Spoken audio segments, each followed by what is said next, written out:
Salam, salam sejahtera, sehat, dan semangat dalam Yesus Kristus Tuhan. Puji Tuhan, oleh kasih karunia Tuhan, kita masih bisa bertahan, kita masih bisa menang dalam setiap situasi-situasi, keadaan-keadaan, kondisi yang sedang menghimpit dunia saat ini. Dan kita bersyukur, puji Tuhan, ya, dengan melandainya pandemi, nah, kita percaya bahwa sebentar lagi ya, kita akan bebas dan berkemenangan. Katakan amin. Haleluya. Mari kita bersemangat hari ini. Nah, hari ini kita akan berbicara tentang firman Tuhan adalah pedang roh. Nah, mengapa firman Tuhan itu disebut pedang roh? Nah, luar biasa. Karena patokan kehidupan kita orang percaya adalah tidak bukan adalah firman. Nah, karena firman ini adalah perkataan Tuhan sendiri. Dan dia akan menjadi apa?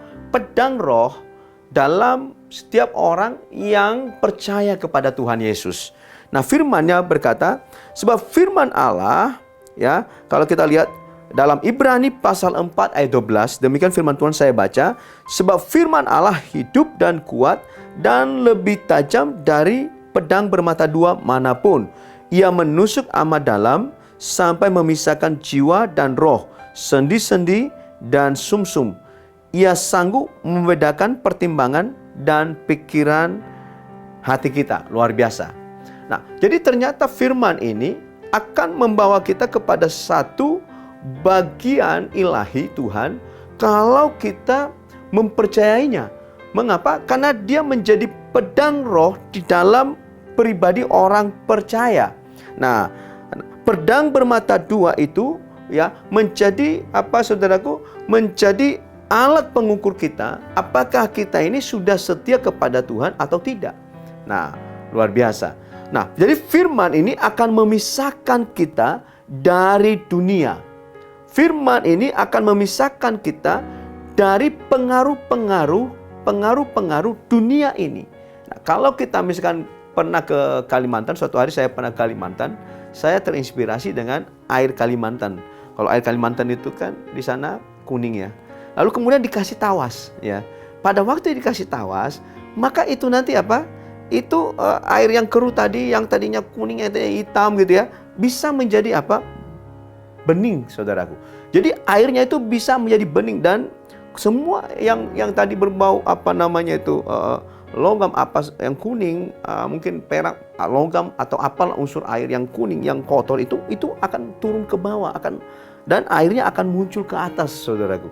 Nah, saya merenungkan bahwa pedang roh itu sama, saudaraku. Firman itu begitu firman masuk dalam kehidupan kita, maka semua kotoran-kotoran gitu ya, semua itu akan tersingkir gitu ya. Akan tersingkir dan apa namanya itu, dia tidak bisa bergerak lagi. Dia tidak bisa kotor kontaminasi lagi terhadap yang baik yang daripada Tuhan. Luar biasa. Makanya penting sekali orang percaya, kita sebagai orang percaya, terus merenungkan firman. Mengapa? Karena hanya firman itu sendiri yang bisa membebaskan kita, memisahkan kita, ya, dan memberikan kepada kita sukacita yang baru untuk kita apa? Terus berharap, bergantung sepenuhnya kepada Tuhan, apapun situasinya.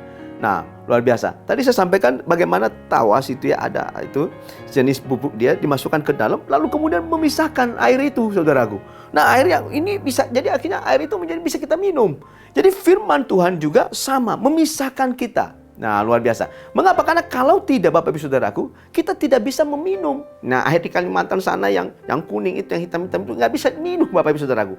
Tapi begitu masuk tawas, saudaraku, taruh bubuk, ya, saudaraku, masa itu terpisah. Nah, firman juga itu akan apa? Membuat kita kembali layak kepada Tuhan. Nah, akan membuat kita lagi apa? Berkenan kepada Tuhan. Tak kalah firman itu aliran air hidup, aliran firman masuk dalam kehidupan kita, menyegarkan jiwa kita, menyegarkan tulang-tulang kita, menyegarkan sum-sum kita, Bapak Saudaraku. Sehingga apa? Semua ikatan-ikatan dunia tadi, pengaruh-pengaruh dunia tadi itu otomatis tersingkir, saudaraku.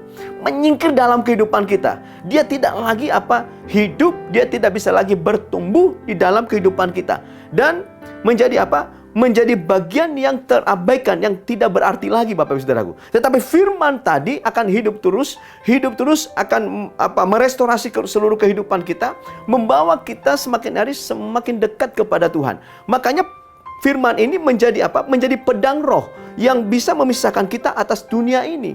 Nah, tanpa firman kita tidak bisa berkenan kepada Tuhan. Karena hanya melalui firman saja yang membuat kita berkenan kepada Tuhan. Maka firman itu disebut apa? Menjadi apa? Pedang roh. Ya, biarlah firman Tuhan itu jadikan pedang rohmu, menjadi senjatamu, bukan saja di dalam kesegaran tubuh, Bapak Ibu Saudaraku, tetapi dengan dunia. Bukan saja dengan dunia, tetapi menghadapi kuasa kegelapan sekalipun, kita membutuhkan firman Tuhan. Haleluya. Sehingga apa? Kita menjadi manusia roh, manusia Allah yang berkenan kepada Tuhan. Dan bukan hanya itu saja, ya, kita menjadi imamat-imamat yang rajani, yang dipersiapkan oleh Tuhan untuk akhir zaman menyambut kedatangan Tuhan. Bukan hanya itu saja, kita akan disiapkan juga menjadi mempelai-mempelainya yang luar biasa, yang taat, setia sampai kedatangan Tuhan. Haleluya. Biarlah firman Tuhan memberikan kekuatan, kemenangan kepada kita. Tetap pelajari firman, maka engkau pasti engkau akan berkemenangan dalam menghadapi dunia ini. Mari kita berdoa. Bapa, di dalam nama Tuhan Yesus, terima kasih buat renungan yang sudah Engkau sampaikan kepada kami.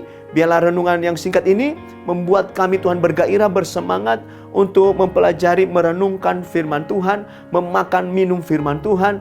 Karena kami tahu bahwa firman-Mu, Tuhan, adalah pedang roh yang sanggup memisahkan kami, menyegarkan tubuh kami, menyegarkan tulang-tulang kami, menyegarkan sendi-sendi kami, sum-sum kami, dan membebaskan kami dari kontaminasi dunia, dan membebaskan kami dari pengaruh yang jahat, membebaskan kami dari pengaruh dunia, pengaruh kejahatan, dan membawa kami menjadi pribadi yang senantiasa memuliakan nama Bapa di surga sampai kedatangan Tuhan yang kedua kali. Terima kasih Bapa, dalam nama Yesus kami berdoa. Haleluya. Percaya katakan amin.